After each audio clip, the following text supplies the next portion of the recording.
మన ఆచారాలు, సంస్కృతి, సాంప్రదాయాలకు స్వాగతం. ఈ వీడియోలో మనం శివుడి కోసం తెలుసుకోబోతున్నాం. శివుడు ఎవరు? అతని జన్మ రహస్యం ఏంటి? అతని తల్లిదండ్రులు ఎవరు? ఆదిదేవుడు శివుడు, రుద్రుడు, పశుపతి, భోలేనాథ్, నీలకంఠుడు, త్రినేత్రుడు, అర్ధనారీశ్వరుడు, భూతనాథ, గంగాధర, ఈశ్వర, మహేశ్వర అని ఇలా శివుడిని మనం రకరకాల పేర్లతో పిలుస్తూ ఉంటాం.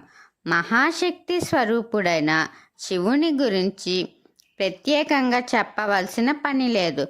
నిత్యం పూజలు అందుకుంటుంటాడు ఈ పరమశివుడు.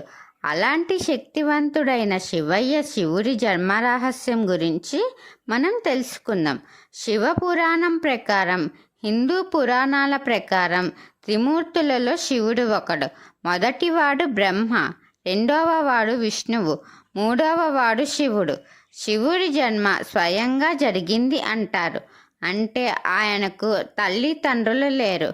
అందుకే ఆ నీలకంఠుణ్ణి స్వయంభూ అంటారు. పంచభూతాలకు శివుడు అధిపతి. దీంతో శివుడికి మృత్యుం అనే భయం కూడా లేదు. విష్ణు పురాణం ప్రకారం విష్ణువు నుదుటి నుంచి వచ్చిన తేజస్సు కారణంగా శివుడి జన్మ జరిగింది. విష్ణువు నాభి భాగం నుంచి బ్రహ్మ ఉద్భవించాడు. శివ పురాణాల్లో విష్ణు జన్మ గురించి రాసి ఉంది. శివుడు ధ్యానం చేస్తూ రుద్రాక్షమాలను లెక్కిస్తూ ఉన్నప్పుడు ఓ రుద్రాక్ష నుంచి విష్ణువు జన్మించాడు. ఇక్కడ గమనించినట్లయితే విష్ణు శివ పురాణం రెండు ఒకదానికి మరొకటి విరుద్ధంగా ఉంటాయి.